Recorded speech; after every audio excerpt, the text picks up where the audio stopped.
Europe was burning, not slowly, not quietly. By the summer of 1940, the sound of war had already swallowed entire nations whole. Cities collapsed under bombs. Families disappeared overnight. Radios carried nothing but speeches filled with desperation, warnings, and death counts. Across the continent, one name echoed louder than all the others: Adolf Hitler. To millions, he no longer looked like a man. He looked unstoppable. France had fallen with terrifying speed. Nazi flags spread across Europe like a dark storm rolling across the continent. Soldiers marched with frightening precision. Governments surrendered. Entire populations waited in fear for what came next. And then Britain stood alone. The island nation had become Hitler's next target. German aircraft filled the skies. Air raid sirens screamed through London nights. Fires consumed neighborhoods while exhausted civilians hid underground, praying their homes would still exist by morning. But somewhere far away from the explosions, far away from Parliament, far away from military headquarters, another kind of meeting was allegedly taking place. No genitals, no mops, no weapons, only candles, only chanting, only a strange group of people standing beneath the moonlight, believing they could stop Hitler using forces no modern army could explain. At first glance, it sounds absurd, like a myth created decades later to entertain conspiracy theorists. But according to one of the strangest stories connected to World War II, a secret group of British occultists and self-proclaimed witches attempted a ritual designed to prevent Hitler from invading Britain. Not with bullets, not with bombs, but with magic. And the most shocking part? Some historians believe the British government may have known about it. For decades, the story remained buried beneath war archives, folklore, and whispered rumors among occult communities. Skeptics dismissed it as fantasy. Others insisted there were too many details for it to be completely fake. The story would later become known as one of the most bizarre alleged operations of World War II. Operation Cone of Power, a supposed ritual performed in southern England during the darkest days of the war, intended to mentally weaken Hitler himself. But was it real? Did Britain truly allow occult practitioners to participate in wartime psychological operations? Or was the entire thing carefully crafted propaganda designed to create hope during Britain's most desperate moment? Because when nations are on the edge of destruction, people become willing to believe almost anything, even magic. And that is where this unbelievable story begins. To understand why this story became so powerful, one uncomfortable truth must be explored first. The Nazis themselves were deeply connected to occult symbolism.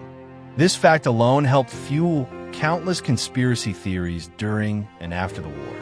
Inside Nazi Germany, mysticism, ancient mythology, and supernatural ideas were not simply fringe interests.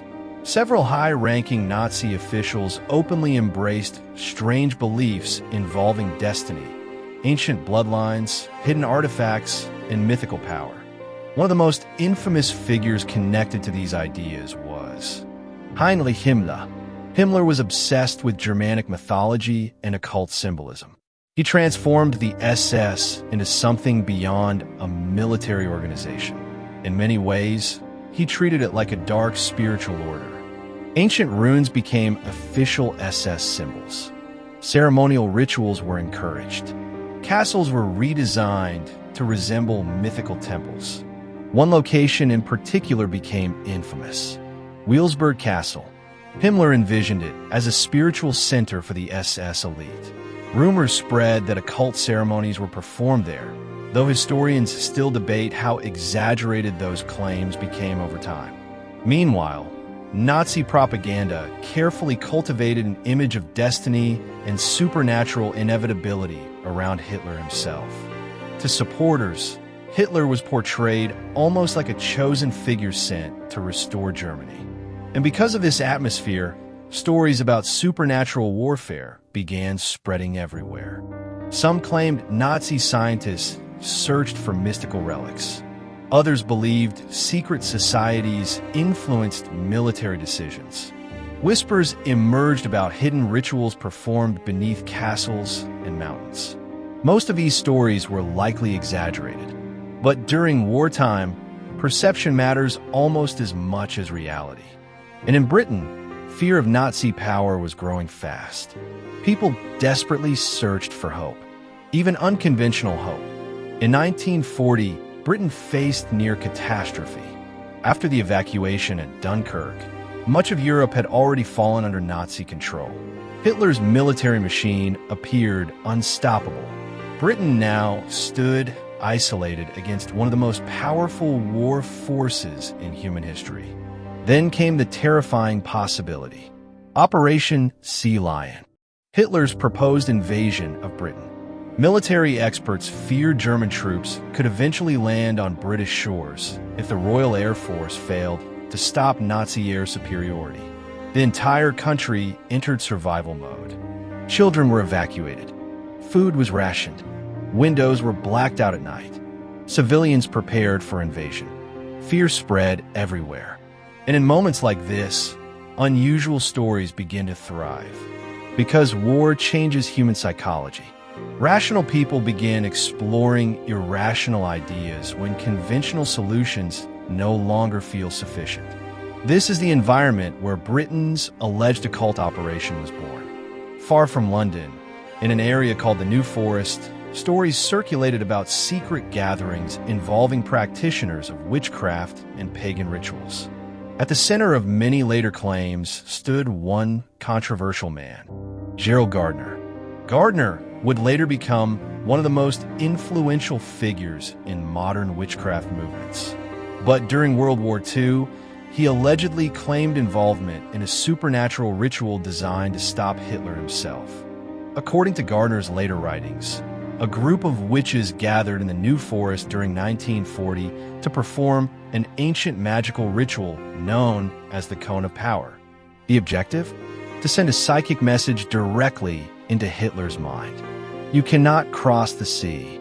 You cannot invade Britain. It sounds unbelievable, yet the story survived for decades, and some people still believe it worked. The ritual allegedly took place on Lammas Eve, around August 1940, during the height of invasion fears.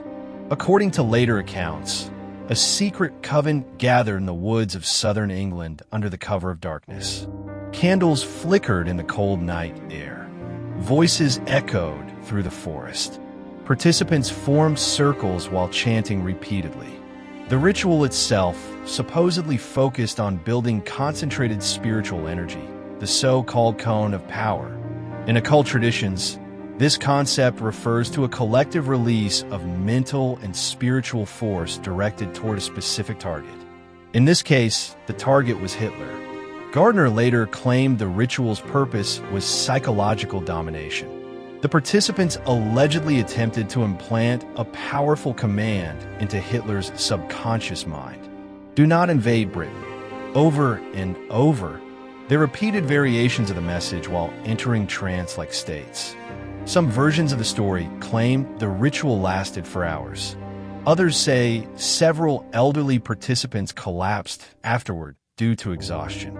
There are even dramatic retellings claiming some practitioners later died because of the immense energy required. But here's where the mystery deepens. No official wartime documents confirm the operation ever happened. Almost everything known about it comes from Gardner's later recollections and oral storytelling within occult communities. And that creates a massive problem for historians.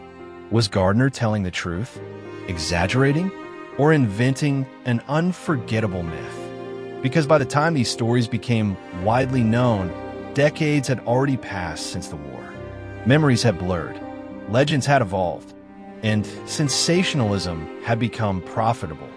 Still, the timing of the story fascinated many researchers, because shortly after 1940, Hitler never launched a full invasion of Britain. The human brain loves patterns, especially during traumatic historical events. When something terrifying almost happens, but doesn't, people naturally search for hidden explanations. and Britain's survival in 1940 felt almost miraculous to many civilians at the time. Against overwhelming odds, the country held its ground. The Luftwaffe failed to destroy the Royal Air Force. German invasion plans stalled. Eventually, Hitler shifted focus toward the Soviet Union instead. For believers in the occult ritual story, this became proof. They argued the psychic operation had succeeded. Of course, historians point to far more practical reasons for Hitler's failure to invade Britain. Military logistics, naval weakness, air superiority issues, strategic miscalculations. But legends rarely disappear simply because rational explanations exist.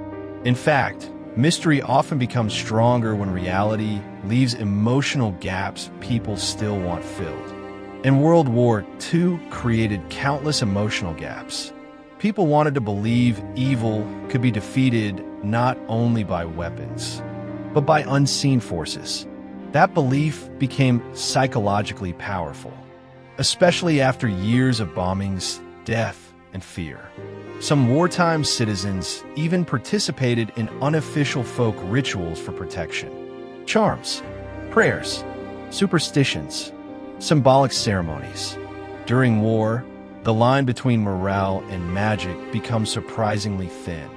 This is where the story becomes even more controversial, because Britain absolutely did engage in bizarre psychological warfare during World War II.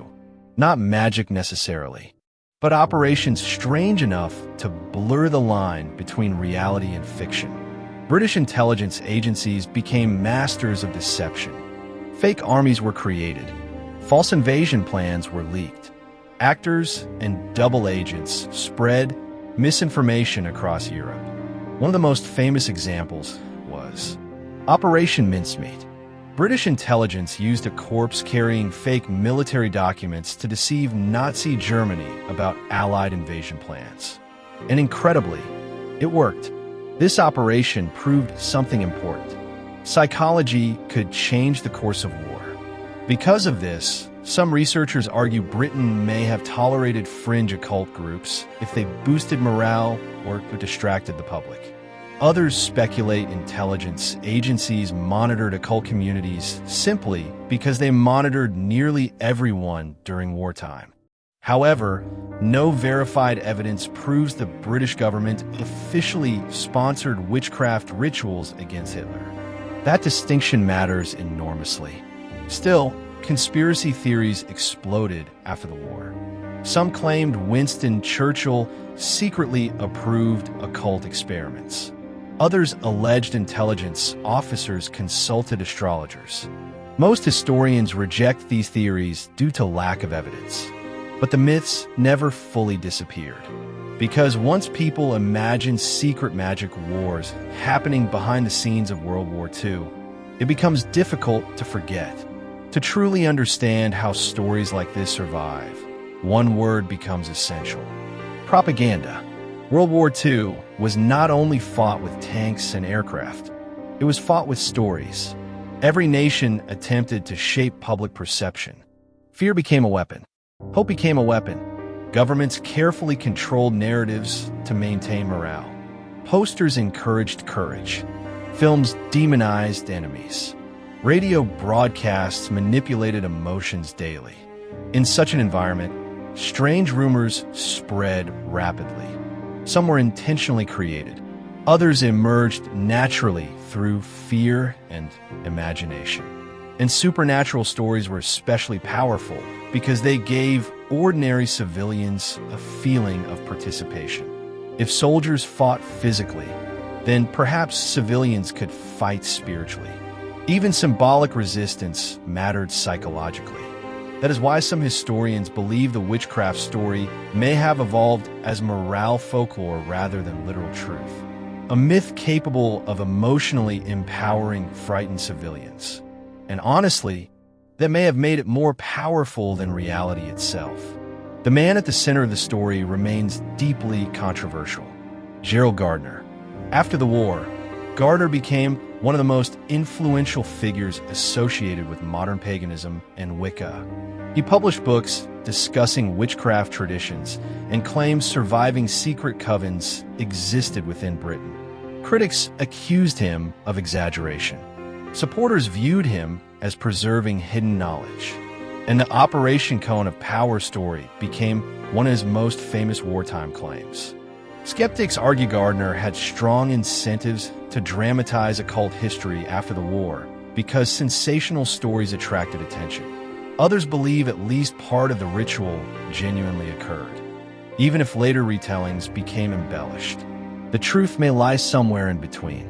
Perhaps a small spiritual gathering happened informally, then transformed into legend over decades. Because history often works exactly like that. Small truths become giant myths, and giant myths sometimes contain tiny truths hidden deep inside them.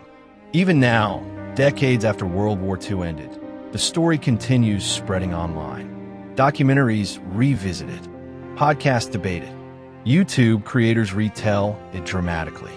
Why? Because it combines three irresistible elements. Mystery, the supernatural. People are naturally fascinated by hidden histories, especially stories suggesting secret forces influenced major world events. And the idea of witches attempting to stop Hitler feels almost cinematic. It transforms war into something mythological. Good versus evil. Darkness versus hidden spiritual resistance. Whether true or not, the story emotionally resonates because it reframes helplessness into action. Instead of ordinary civilians waiting to be invaded, the narrative suggests some people fought back in their own unconventional way. That emotional appeal keeps the legend alive, especially in the internet age, where mysterious historical stories spread faster than ever. So what really happened? Did British witches truly gather in secret forests, attempting magical warfare against Hitler? Possibly. Did the ritual influence the outcome of World War II? Almost certainly not in any provable supernatural sense. But dismissing the story entirely may also overlook something important. Because even if the magic itself was not real, the fear was real, the desperation was real, the psychological need for hope was real. And during humanity's darkest moments, people often reach beyond logic, searching for ways to survive emotionally. That alone gives the story historical significance. Perhaps the ritual changed nothing militarily, but maybe it changed the participants themselves. Maybe believing they could resist evil, even symbolically, gave them strength during terrifying times. And sometimes belief itself becomes a kind of weapon, not supernatural, human. One reason the story of Britain's alleged witchcraft operation became so believable was because Nazi Germany had already surrounded itself with an atmosphere of mystery, symbolism, and psychological intimidation. The Third Reich did not simply want military dominance. It wanted mythological dominance. Nazi rallies were carefully choreographed, like massive theatrical ceremonies. Giant banners moved like waves across stadiums. Torches illuminated the night skies. Speeches echoed through crowds with almost religious intensity. To the outside world, it looked less like politics and more like ritual. Historians later argued that the Nazi regime intentionally blurred the line between ideology and spiritual destiny. The regime wanted supporters to feel emotionally consumed by something larger than themselves. That emotional manipulation became one of the most powerful propaganda systems ever created. And because of that atmosphere, rumors naturally spread about hidden supernatural interests inside Nazi leadership circles. Stories exploded after the war. Some claimed the Nazis searched for holy relics. Others believed they investigated astrology and ancient prophecies.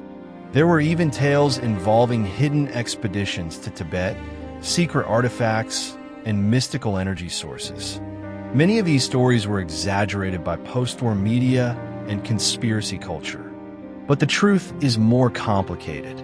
Several Nazi leaders genuinely held irrational mystical beliefs, especially Rudolf Hess. Hess reportedly consulted astrologers and believed strongly in mystical influences. His strange solo flight to Scotland in 1941 only deepened speculation surrounding occult interests inside the Nazi hierarchy. To frighten civilians during wartime, these stories made Hitler's regime appear almost supernatural.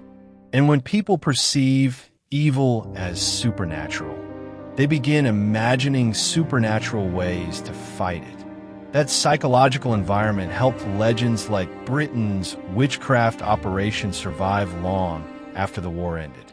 According to later retellings from occult circles, the ritual itself was far more intense than most people imagine. The gathering allegedly occurred deep within the New Forest region of southern England. No electric lights, no official records, no witnesses outside the group itself. Only darkness. Participants supposedly removed symbolic barriers between themselves and nature. Some accounts claimed they stood barefoot on the cold earth despite dangerous temperatures. The objective was absolute focus, absolute intention. They believed emotional energy could be transformed into psychic force. Gardner later described the ritual as physically exhausting. Participants allegedly danced, chanted, and concentrated for hours while directing mental commands toward Hitler. You cannot cross the sea. You cannot come. You cannot land. Repeated endlessly. Some versions of the story claim the ritual mirrored ancient defensive magic once used during times of invasion centuries earlier. Others argue Gardner later romanticized the details dramatically. Still, one part of the legend remained haunting. Several elderly participants supposedly became severely ill afterward. According to occult folklore, generating a cone of power required enormous life energy. Some believers later insisted the ritual literally killed members of the group. There is no evidence proving this happened, but the emotional weight of the story made it unforgettable. Because suddenly these alleged witches were no longer portrayed as strange outsiders, but as civilians willing to sacrifice themselves to protect Britain. And that transformed the narrative completely. Modern audiences often underestimate how psychologically devastating World War II truly felt in real time. People today know Britain survived, but civilians in 1940 did not. Every night carried uncertainty. Would invasion come tomorrow? Would London survive? Would Hitler eventually win? Fear changes human behavior in unpredictable ways. During wartime, superstitions increase dramatically. Religious attendance rises. Rumors spread faster. People seek patterns everywhere. Even soldiers carried lucky charms into battle. Throughout history, war and superstition have always existed side by side. Roman generals consulted omens. Medieval kings used astrologers. Ancient armies carried sacred relics into combat. So the idea of civilians turning toward mystical protection during World War II was not as bizarre as it sounds today, especially when modern weapons already felt apocalyptic. Bombes d'arcanat skias. Entire cities vanished in firestorms. Technology itself seemed almost supernatural. In such an environment, the boundary between science and mysticism emotionally blurred. And perhaps that is why stories like Operation Cone of Power continue resonating today, because they reveal something deeply human. When ordinary people feel powerless, they search desperately for meaning, control, and hope, even in impossible places. One of the biggest misconceptions surrounding Nazi Germany is the belief that Hitler personally obsessed over occult practices. The reality is far more complicated. Adolf Hitler. Hitler publicly used mystical symbolism and mythological imagery, but historians remain divided over how deeply he personally believed in occult ideas. In fact, some evidence suggests Hitler privately mocked certain supernatural beliefs. At times, Nazi authorities even cracked down on occult groups inside Germany, particularly organizations viewed as politically unreliable. This contradiction confuses many people. How could a regime associated with mystical imagery simultaneously suppress occult movements? The answer lies in control. The Nazi government tolerated ideas that strengthened the regime and eliminated ideas that threatened it. Independent spiritual groups represented unpredictable influence, and dictatorships hate unpredictable influence. Still, the visual identity of Nazi Germany remained drenched in symbolism powerful enough to inspire decades of conspiracy theories. Black uniforms, ancient ruins, Torchlis Cérémonie, gigantic architecture designed to overwhelm human emotion. To outsiders, it all looked terrifyingly otherworldly. That image became so strong that even after Hitler's death, rumors about secret Nazi magic refused to disappear. Books, movies, television shows. Again and again, popular culture transformed Nazis into almost mythological villains. And in response, stories emerged about hidden spiritual resistance against them, including Britain's alleged witches. One reason the witchcraft story remains believable is because World War II genuinely included bizarre secret projects. Not magical projects necessarily, but strange enough to sound fictional. Scientists experimented with psychological warfare. Governments investigated unusual technologies. Military deception reached unprecedented levels.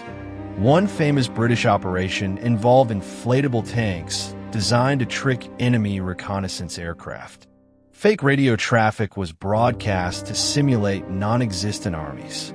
Actors impersonated military officers. Entire battles were shaped through illusion. Meanwhile, intelligence agencies across multiple countries investigated human psychology aggressively.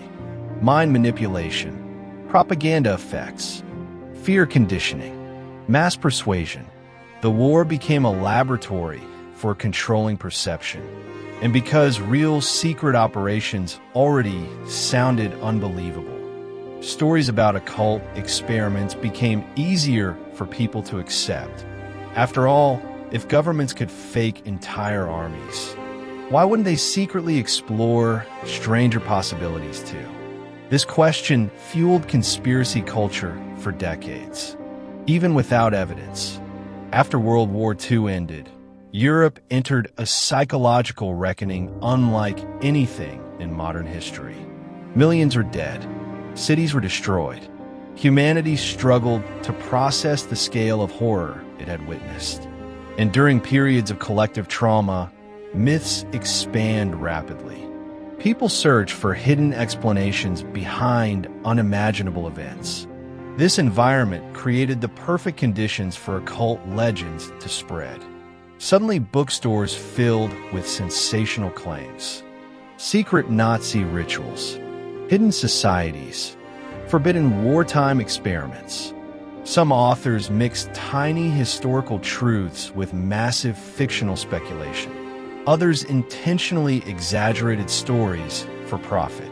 And audiences were fascinated because ordinary explanations for World War II often felt emotionally insufficient.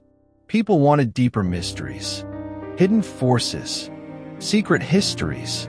The alleged British witchcraft operation fit perfectly into this atmosphere. It transformed the war into something symbolic. Not just nations fighting nations, but competing spiritual forces battling for the future of civilization itself. That narrative proved irresistible, especially in films, documentaries, and later internet culture. Decades later, the rise of the internet gave new life to the story. Forum discussent ideen wartim ritual. YouTube videos dramatized occult conspiracies. Social media users shared mysterious, forgotten history threads. And once again, the legend exploded. But online storytelling changed the narrative dramatically. Details became exaggerated. Rumors evolved into facts. Speculation transformed into certainty. Some posts falsely claimed the British government officially hired witches. Others insisted Hitler lost the war because of supernatural intervention. There is no evidence supporting these claims. Yet millions still encounter them online. Why?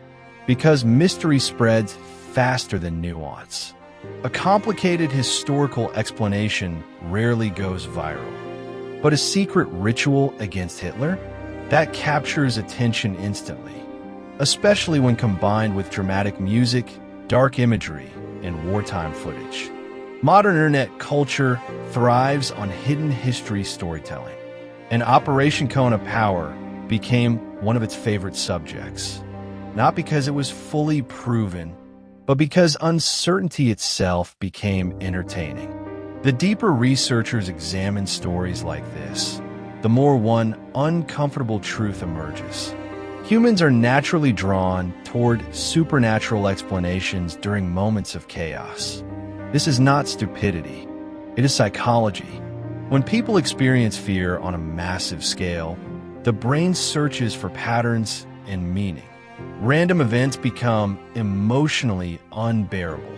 So the mind creates narratives, hidden plans, secret forces, invisible influence. World War II produced fear so enormous that millions struggled to emotionally process reality itself. How could one man nearly conquer Europe? How could entire governments collapse so quickly? How could industrialized nations commit unimaginable atrocities? The scale of the disaster felt almost unreal. And when reality itself feels unreal, supernatural stories become strangely comforting because they imply events still follow hidden logic, even if that logic involves magic. In many ways, the British witchcraft legend reveals less about actual occult warfare and more about human emotional survival during catastrophe. Today, mainstream historians generally agree on several key points. First, there is no verified evidence Britain officially used witchcraft as military strategy. Second, a small ritual gathering involving occult practitioners may genuinely have occurred. Third, the story almost certainly became heavily exaggerated over time. That middle position is where many researchers now stand, because informal spiritual gatherings during wartime would not have been unusual. Civilians prayed constantly during the war. Religious ceremonies increased dramatically. Private symbolic rituals likely occurred across Europe. The idea that one occult group performed a symbolic anti-Hitler ritual is entirely possible. The idea that it changed military history through supernatural power is another matter entirely. Still, the emotional significance of the story remains important, because history is not only about what physically happened, it is also about what people believed. And during Britain's darkest hour, belief itself became a survival mechanism. More than 80 years later, the story still survives. Not in military archives, not in official victory speeches, but in whispers, in documentaries, in books, in late-night internet discussions, in strange corners of history where fact and myth blur together. And perhaps that is fitting, because the legend was never really about proving magic exists. It was about something else entirely, the refusal to surrender hope. At a moment when Europe trembled beneath dictatorship and destruction, some people, whether through prayer, ritual, symbolism, or imagination, wanted to believe ordinary individuals could still resist overwhelming darkness. That desire is timeless. Even today, the story resonates because it reflects humanity's need to feel that evil is never completely unstoppable. That somewhere, somehow, people will always try to fight back. So, was Britain's secret witchcraft operation against Hitler real? Maybe partially, maybe symbolically, maybe only emotionally. But perhaps the deeper question is not whether magic stopped Hitler. Perhaps the deeper question is why humanity continues telling stories like this generation after generation. Because beneath every war lies fear people cannot fully explain. Beneath every dictatorship lies a darkness that feels larger than politics alone. And beneath every historical catastrophe lies the desperate human need to believe resistance is always possible. Even impossible resistance. The alleged witches of Britain may never appear in official military records. No medals were awarded. No government documents confirmed supernatural victory. Yet somehow their story endured. Not because history proved it, but because people needed it. Needed to believe courage could exist outside battlefields. Needed to believe ordinary civilians mattered. Needed to believe hope itself had power. And maybe that is the true reason the legend never disappeared. Because long after wars end, long after empires collapse, long after dictators die, humanity still gathers in the dark, searching for light.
you.